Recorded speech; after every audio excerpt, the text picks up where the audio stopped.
Senhora Presidente, senhores membros do Governo, senhoras e senhores deputados. Ao Governo já pouco mais resta do que a teimosia e o autoritarismo. A escassos meses de acabar o seu mandato e contra a opinião quase unânime da sociedade portuguesa, lança-se numa correria contra o tempo para entregar a TAP, a manutenção da ferrovia, os transportes coletivos de Lisboa, os transportes coletivos do Porto a interesses privados. Onde se aconselharia cautela, o Governo acelera, correndo o risco de ver confirmada a ilegalidade de alguns dos concursos que lançou. Onde se aconselharia um acordo alargado, o Governo prefere o conflito e avança em guerra aberta contra as autarquias. Do controverso calendário escolhido às necessidades financeiras, das supostas vantagens para os cofres do Estado ao interesse público, nada bate certo. Nada a não ser uma vontade imensa de passar para os privados aquilo que ainda vai sendo público. Mas diria melhor, uma imensa vontade de entregar o que é público a quem quer que seja, porque a campanha ideológica do Governo contra a gestão pública, incompetente por natureza e feitio, só se aplica a Portugal. A energia foi entregue a companhias públicas chinesas ou do Qatar e agora PSD e CDS querem passar os transportes da cidade do Porto para a empresa de transportes da Catalunha. O problema, afinal, não é tanto ser público, mas não ter uma lógica privada e não poder ser reivindicado e escrutinado pelos cidadãos. Ao contrário do que a direita gosta de fazer crer, a discussão sobre a natureza da gestão das empresas de transporte não é, nem pode ser, resumida aos custos financeiros para os contribuintes. Aliás, a progressiva transformação operada no discurso da direita do cidadão em contribuinte não é inocente. O que está em confronto é a defesa de uma lógica de gestão puramente privada, em detrimento do interesse público que concilie mobilidade com ambiente, custos sociais com qualidade de vida nas maiores cidades do nosso país. O Governo gosta de agitar os números dos encargos que os portugueses têm com as empresas de transporte. O simplismo do argumento parece sedutor, mas como acontece quase sempre com este Governo, é muito pouco sério. Em primeiro lugar, porque esquece que a maioria dessa despesa é o resultado da dívida acumulada por anos e anos de subfinanciamento e que essa dívida foi agora mesmo transferida para o Estado. Com o aumento continuado dos passos e bilhetes e ao assumir a dívida histórica destas empresas, o Governo tratou de limpar os encargos para as entregar agora de mão beijada aos privados. Vale tudo para atrair privados que ficam com as linhas mais lucrativas da CP, do metro ou dos autocarros, em troca de um péssimo negócio para os portugueses. Continuarão a pagar mais de 4 mil milhões de dívida e vão ficar com os transportes ainda mais caros. Perdemos em todos os tabuleiros. Vejamos a Fertagos, por exemplo, por ser a única linha de comboios gerida por privados, é exatamente um bom exemplo do que sucederá caso o Governo leve a sua avante. A Fertagos gera a ligação ferroviária entre Lisboa e a Margem Sul. O investimento na infraestrutura foi todo público e durante mais de uma década recebeu indemnizações compensatórias superiores às da CP.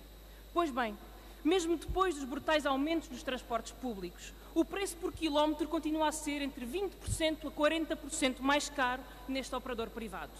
Bem pode o Governo garantir que os preços não vão subir. A prática historial das empresas privadas de transportes fala por si. Se ainda assim não for suficientemente convincente o argumento, olhemos então para a rodoviária nacional e para os resultados da sua privatização. As empresas privadas multiplicaram-se, mas também as vilas sem acesso a qualquer tipo de transporte coletivo por este país afora. Não é só a mobilidade e soberania que estão em causa com esta vaga privatizadora, mas também o pouco que ainda resta da nossa capacidade industrial nesta área.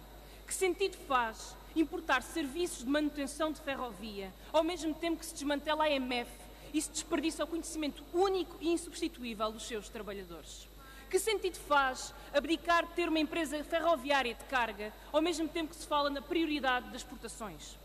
Senhor Secretário de Estado, senhoras e senhores deputados, o legado deste Governo na área dos transportes públicos é conhecido.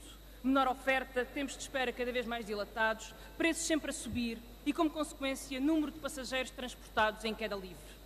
Com o fim do passe a preços reduzidos para crianças em idade escolar e com o aumento exponencial das tarifas, uma família com 3 pessoas que vive na cidade de Lisboa ou do Porto viu a sua conta destinada aos transportes aumentar em 40 ou 50 euros, num país em que o salário médio são 800 euros e a maior parte da população recebe o salário mínimo nacional.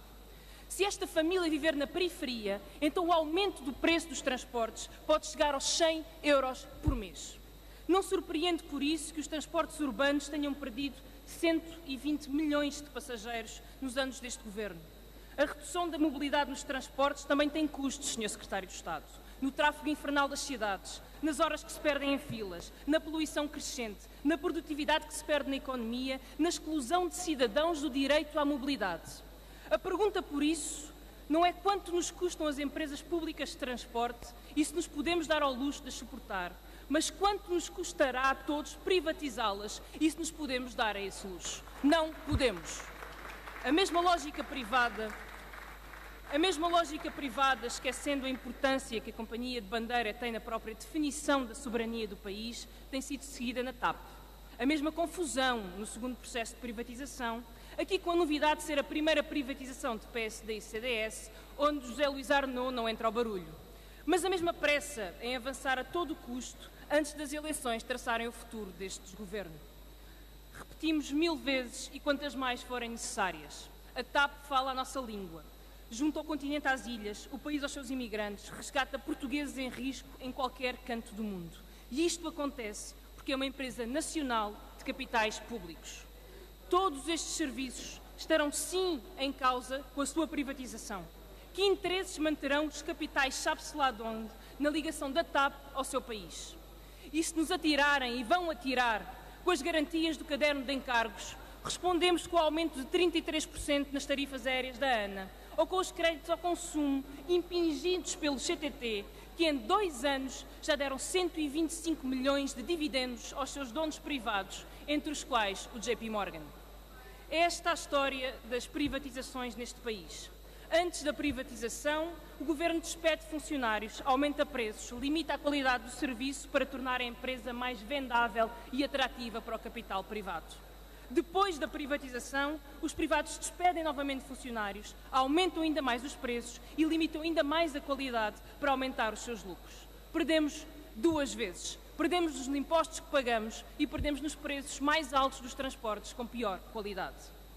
O que está em causa, com a inusitada e pouco transparente pressa de um governo à beira de acabar o seu mandato em privatizar tudo o que mexe, é saber se olhamos para empresas que são sustentáveis e até mesmo lucrativas em muitos casos, e se olhamos para estas empresas como um encargo ou como uma oportunidade. Senhoras e senhores deputados, liquidar ou privatizar não foi só uma expressão infeliz do Secretário de Estado Sérgio Monteiro. Liquidar ou privatizar constitui, na verdade, a mais condensada tradução da infeliz visão do Governo sobre tudo aquilo que é público. Pelo nosso lado, a escolha é clara. Rejeitamos a política do Excel e do negócio. Defendendo contas equilibradas, não esquecemos os custos sociais, económicos e ambientais da degradação dos transportes públicos em Portugal. E por isso aqui estamos, junto a tantos outros e outras, para os defender. Muito obrigada.